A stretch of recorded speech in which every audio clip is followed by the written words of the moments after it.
Olá, meus amigos e minhas amigas, tudo bem com vocês? Eu sou Gustavo Eugênio do CGE Consultoria e Estudos Jurídicos.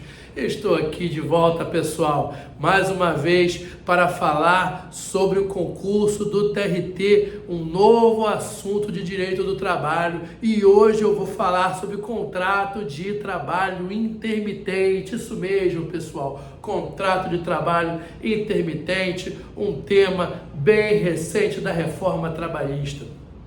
Mas antes de mais nada, pessoal, eu peço para que você, se você ainda não se inscreveu, se inscreva no canal para que você sempre esteja atento aos novos conteúdos de direito do trabalho.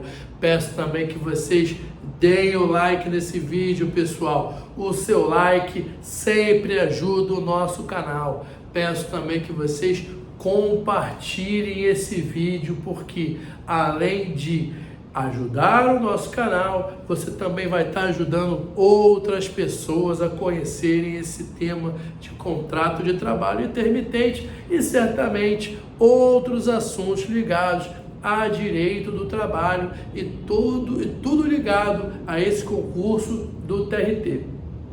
Pessoal, vamos conversar aqui sobre o contrato de trabalho, como eu já falei, o contrato intermitente, e por que nós vamos conversar sobre esse tipo de contrato. É um tipo de contrato novo, de certa forma novo, após a reforma trabalhista de 2017, Lei 13.467. E é um tema que é muito perguntado nas provas de concurso, perguntado na prova de OAB. Por quê? Primeiro porque é um tema, de certa forma, recente. Sendo um tema recente, a banca, ela gosta disso.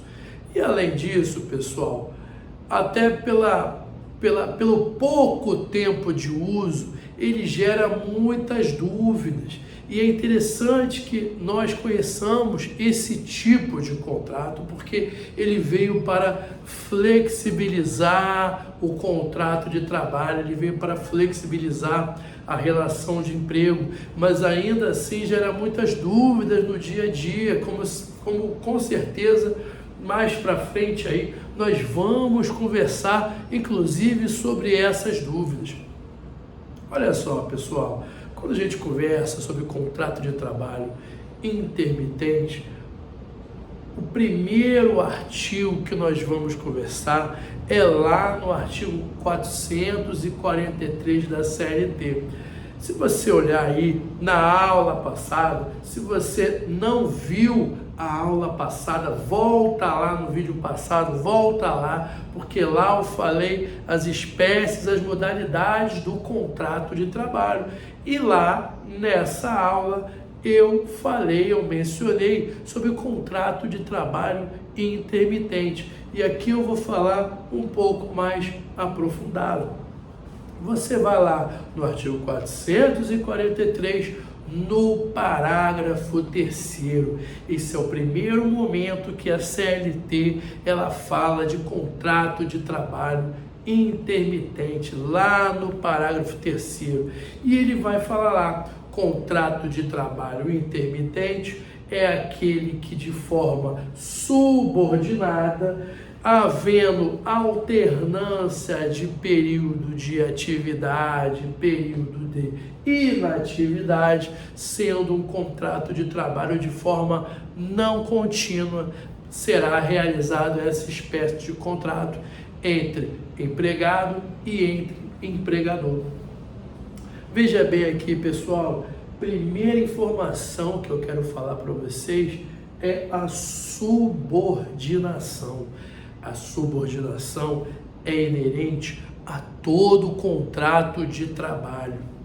Quando você, mesmo que nós não conversássemos sobre contrato de trabalho intermitente, o contrato de trabalho individual, ele terá a subordinação. É o poder de mando que o empregador tem sobre o empregado. É a característica da hierarquia que o empregado deverá se submeter ao empregador. O empregador que detém o lucro, mas também detém os riscos da atividade empresarial, ele tem esse poder diretivo. Ele vai determinar quando esse funcionário vai trabalhar, onde esse funcionário vai trabalhar e no que esse funcionário ele vai trabalhar. É isso que é a subordinação. E ainda que haja essa alternância de atividade, na atividade, e como você viu aqui, essa não continuidade do contrato de trabalho intermitente, ainda haverá a subordinação. Se não houver subordinação, pessoal, não é contrato de trabalho. O raciocínio é mais ou menos por aí. Além disso, uma das grandes características do contrato de trabalho intermitente é o período, é a alternância entre o período de atividade, período de trabalho e período de inatividade, aonde não há trabalho. Cabendo lembrar, inclusive, o seguinte, pessoal: nesse período de inatividade não irá contar o tempo de trabalho. É essa uma das grandes características do contrato de trabalho intermitente.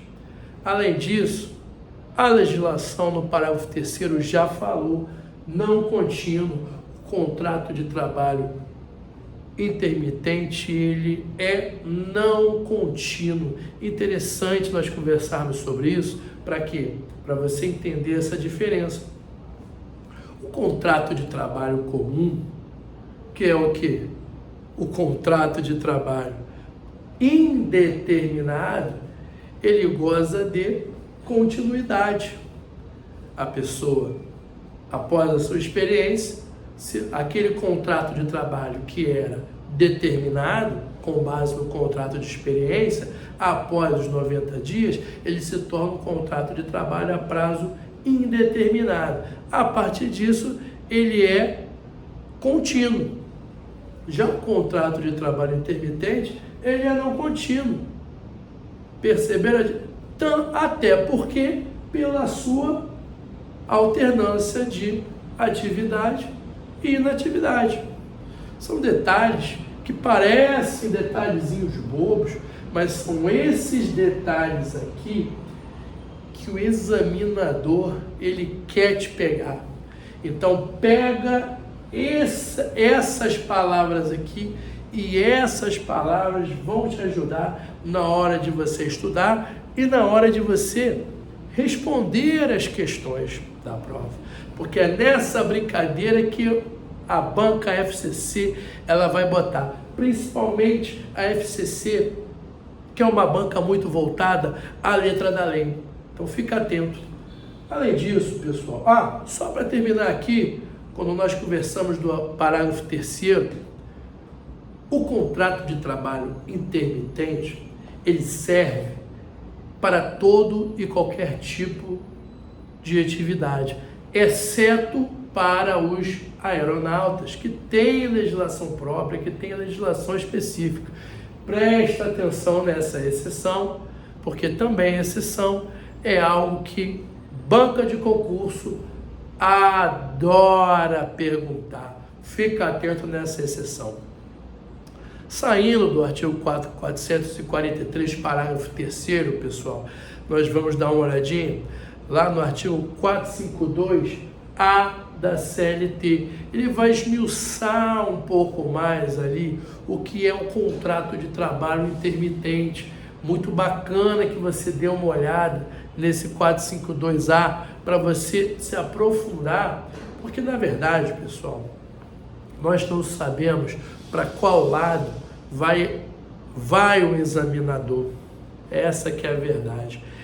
Mas não adianta a gente ficar estudando doutrina, jurisprudência de forma demasiada, sem deixar de nós estudarmos a legislação. O primeiro ponto do seu estudo deve ser sempre a legislação.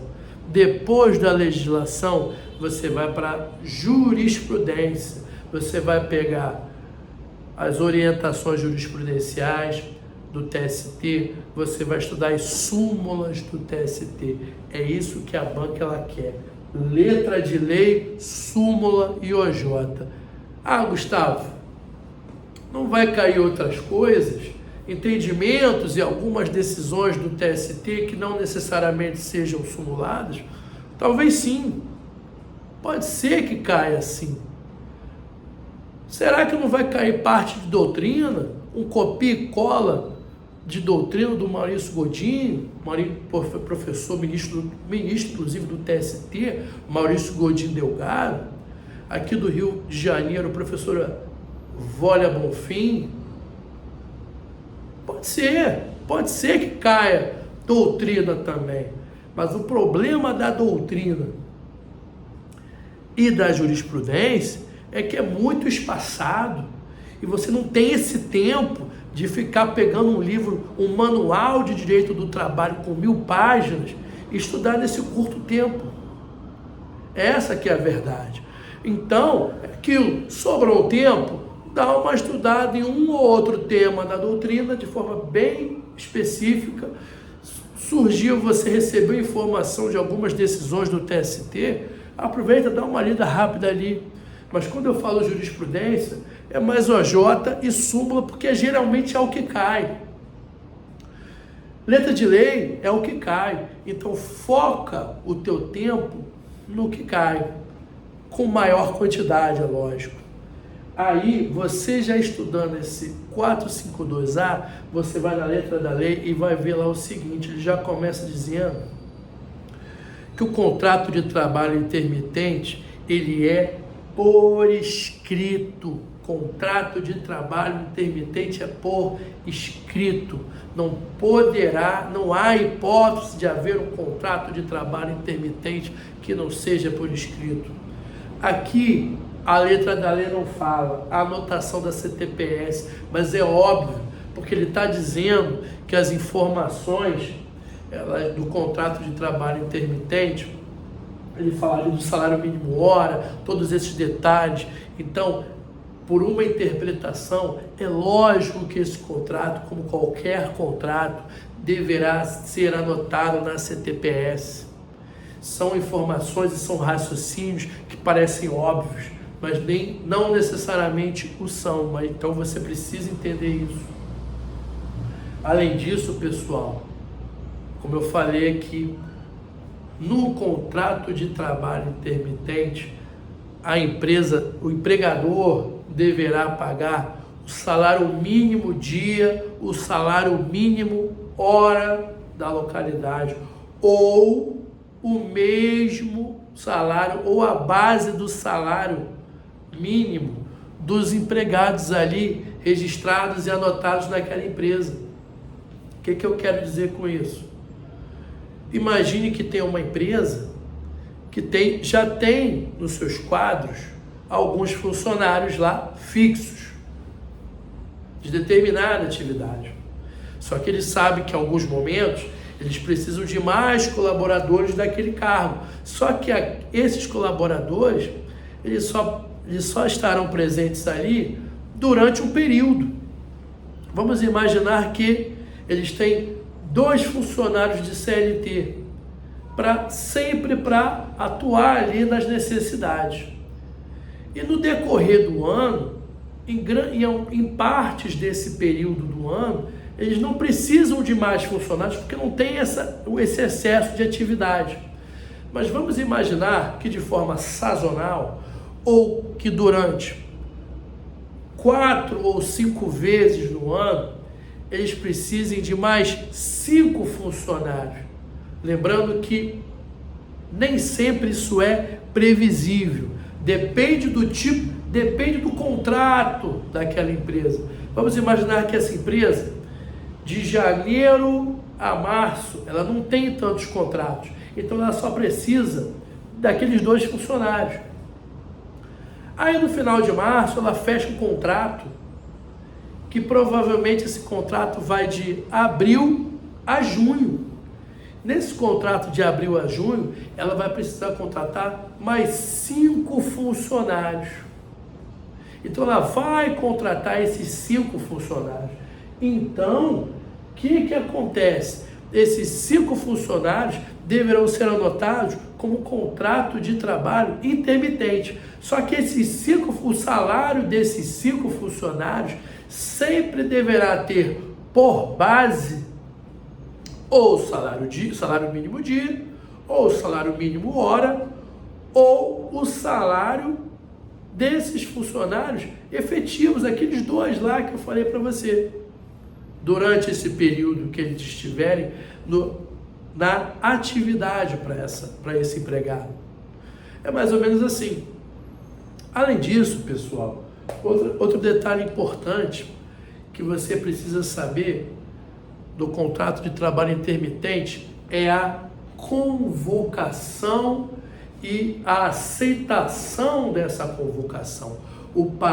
Funciona da seguinte forma: o parágrafo primeiro ele já fala, a empresa tem que convocar esse empregado, esse colaborador, para ver se ele aceita essa atuação no contrato de trabalho intermitente.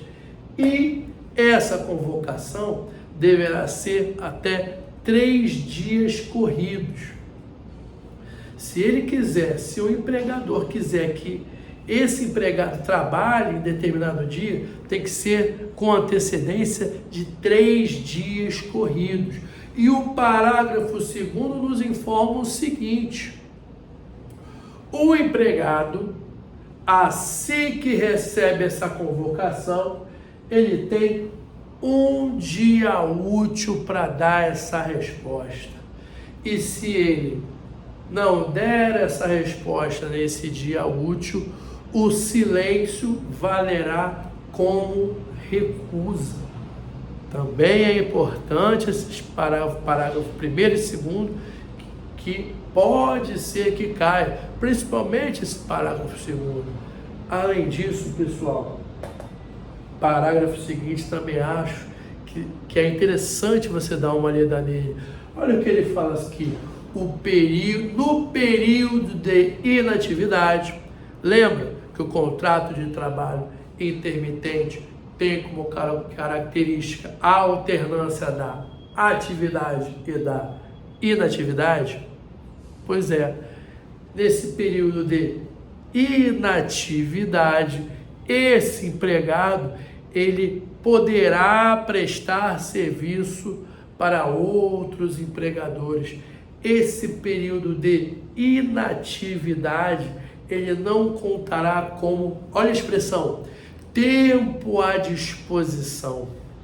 O período de inatividade não contará como tempo à disposição, porque lá no artigo 4º da CLT, no contrato de trabalho a prazo indeterminado, ou ainda no contrato de trabalho a prazo determinado, que é naqueles casos de contrato contínuo, o período que não está trabalhando ali, mas logicamente dentro do período da jornada de trabalho, conta como tempo à disposição do empregador.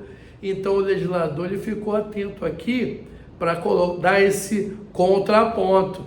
Olha só, quando ocorrer aqui o período de inatividade do contrato intermitente, não vai contar como tempo à disposição do empregador. Tudo bem, pessoal? Eu espero que vocês tenham gostado dessa aula, gostado desse vídeo. Peço que vocês deem o like, compartilhem esse vídeo e eu desejo a vocês um grande abraço e até a próxima.